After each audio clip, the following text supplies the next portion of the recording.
जीवित पवित्र और धर्मी परमेश्वर प्रभु यीशु के पवित्र और मीठे नाम में मेरी ओर से आप सारे भाई बहनों को नमस्कार। जय मसीह की। Praise the Lord. कैसे हैं आप सब? उम्मीद करते हैं बिल्कुल ठीक हैं आप सब। विषय की ओर जाने से पहले मैं आप सारे भाई बहनों का स्वागत और अभिनंदन करता हूं आपके अपने चैनल बाइबल हिंदी चैनल में। मेरे प्रियो, जैसे कि आज का विषय आप देख रहे हैं, कर्जों से आज ही मुक्त करेगा परमेश्वर, यही आज का विषय है। और आज हम प्रभु के वचन से इन बातों को जानेंगे और सीखेंगे, क्योंकि हमारा परमेश्वर प्रभु यीशु बड़े बड़े काम करने वाला परमेश्वर है। उसके लिए कोई भी काम असंभव नहीं है। मनुष्य के लिए हर काम असंभव हो जाता है, लेकिन हमारा परमेश्वर प्रभु यीशु कहते हैं, मैं असंभव को संभव करने वाला परमेश्वर हूँ। आज हम इस बात को जानेंगे प्रभु के वचन से कि कर्जों से कैसे हमको मुक्त करता है परमेश्वर। उसने अपने दासों को भी मुक्त किया है। इस बात को आज हम जानेंगे पढ़ के। तो यहाँ लिखा है, वचन में लिखा है, दूसरा राजा 4 का 1 से लेकर 7 तक पढ़ूंगा। तो यहाँ परमेश्वर ने कितनी अद्भुत रीति से बात बताई है, और आप लोग इन वचनों को पढ़िएगा। बाइबल खोल के जब समय हो तो आप पढ़िएगा, तो आपको पता चलेगा हमारा परमेश्वर बड़े बड़े काम करने वाला परमेश्वर है। वो बड़े बड़े आश्चर्य कर्म करने वाला परमेश्वर है।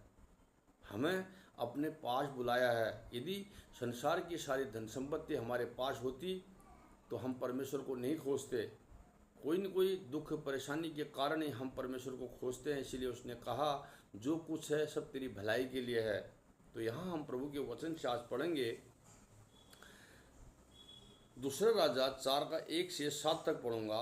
तो यहाँ लिखा है, भविष्यद्वक्ताओं की चेलों की पत्नियों में से एक स्त्री ने एलीशा की दोहराई देकर कहा, तेरा दास मेरा पति मर गया, और तू जानता है कि वह यहोवा का भय मानने वाला था। क्या था? यहोवा का भय मानने वाला था। आज हमको परमेश्वर का भय मानना बहुत ज़रूरी है। जो परमेश्वर का भय मानता है उसके लिए हर काम सरल होता है। मेरे प्रियो, ये बातें यहाँ पर बताई जा रही है। पर जिसका वह कर्जदार था वह आया है कि मेरे दोनों पुत्रों को अपने दास बनाने के लिए ले जाए। इससे जो भविष्यद्वक्ता मर गया था, जिसका वो कर्जदार था, वो कर्जदार आया था कि ताकि उस विधवा के बेटों को ले जाए और अपने दास बनाए। लेकिन हमारा परमेश्वर आज़ाद कराने वाला परमेश्वर है। वो कभी गुलामी में नहीं रखता है। इस बात को हम बाइबल पढ़ के जानते हैं। एलीशा ने उससे पूछा, मैं तेरे लिए क्या करूं? किसने पूछा? परमेश्वर के दास ने, परमेश्वर के भक्त ने यहाँ पर बताया। इस विधवा से कहा, मैं तेरे लिए क्या करूं? मुझे बता कि तेरे घर में क्या है। उसने कहा, तेरी दासी के घर में एक हांडी तेल को छोड़ और कुछ नहीं है। उसने कहा, तू बाहर जाकर अपने सब पड़ोसियों से खाली बर्तन मांग ले आ, और थोड़े बर्तन ना लाना। फिर तू अपने बेटे समेत ही अपने घर में जा और द्वार बंद करके उन सब बर्तनों में तेल उडेल देना, और जो भर जाए उन्हें अलग रखना। तब वह उसके पास से चली गई और अपने बेटों समेत ही अपने घर जाकर द्वार बंद किया। तब वे तो उसके पास बर्तन लाते गए और वह उडेलती गई। जब बर्तन भर गए तब उसने अपने बेटों से कहा, मेरे पास एक और भी ले आ। उसने उनसे कहा, और बर्तन तो नहीं रहा। तब तेल रुक गया। तब क्या हो गया? तेल रुक गया। तब उसने जाकर परमेश्वर के भक्त को यह बात बता दी, और उसने कहा, जा तेल बेचकर ऋण भर दे, और जो रह जाएगा उसे तू अपने पुत्र सहित अपना निवाला करना। हालेलुया। मेरे प्रियो, कितनी अद्भुत रीति से प्रभु ने यहाँ पर बताया अपने दास एलीशा भविष्यद्वक्ता के द्वारा। हमारा परमेश्वर बड़े बड़े काम करने वाला परमेश्वर है। हम जानते हैं हमारे हर किसी के जीवन में परेशानियां होती हैं, तरह तरह का हम देखते हैं। आज कर्जों को लेकर बहुत सारे लोग परेशानी में हैं, दुख में हैं। लेकिन हमें चिंता और निराश होने की ज़रूरत नहीं है, क्योंकि हम परमेश्वर के पास जब आए हैं, हम विश्वास करें। यहाँ लिखा है वह परमेश्वर का भय मानने वाला था। हम उसका भय और डर मानते हुए अपने परमेश्वर के पीछे चलें। वो हमारे लिए हर रास्ता खोलने वाला परमेश्वर है। हमने जिस प्रकार यहाँ पर पढ़ा, वचन में कितनी अद्भुत रीति से बताया कि एलीशा भविष्यद्वक्ता ने उससे कहा, तेरे घर में क्या है? उसने कहा, एक हांडी तेल छोड़ कुछ भी नहीं है।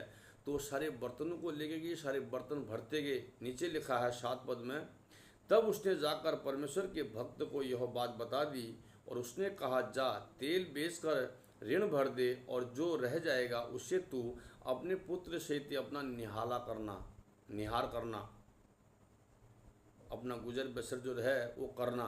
कितनी अद्भुत रीति से यहाँ पर बताया है।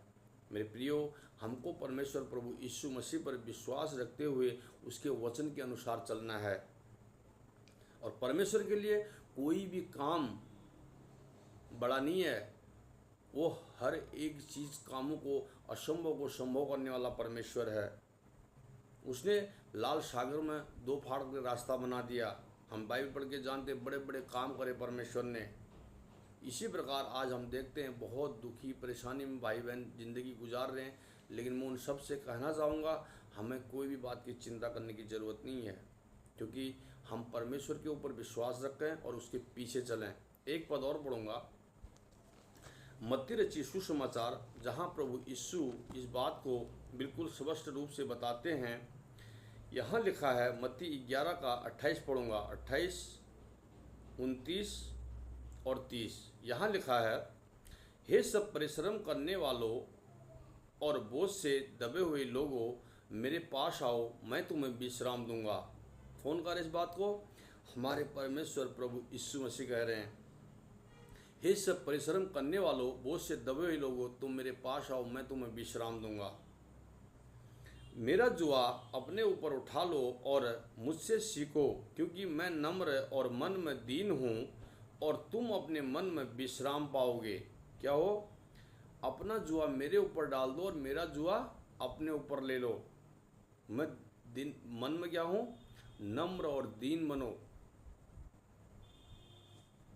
मन में दीन हूँ और तुम अपने मन में विश्राम पाओगे, क्योंकि मेरा जुआ सहज और मेरा बोझ हल्का है। हालेलुया। प्रभु यीशु कहते हैं, क्योंकि मेरा जुआ सहज और मेरा बोझ हल्का है, तो मुझ पर विश्वास करो। इस बात को प्रभु ने कितनी अद्भुत से बताया। प्रभु का जुआ क्या है? सहज और हल्का है। तो उसने कहा, मेरा जुआ तुम उठा लो। मेरे प्रियो, मैं हर एक भाई बहनों से कहना चाहूँगा, हम परमेश्वर के ऊपर विश्वास करें। हम दुखी होगा, परेशानी होके हम कतई अपना जीवन बर्बाद ना करें। हम परमेश्वर के ऊपर विश्वास करते हुए, परमेश्वर के भक्तों के समान विश्वास करते हुए हम परमेश्वर के पीछे चलें। इन वचनों के द्वारा परमेश्वर आपको और आपके घराने को आशीषित करे। सबको जय मसीह की। वीडियो को लाइक और शेयर जरूर करिएगा। अगले वीडियो में फिर मिलूँगा। God bless you.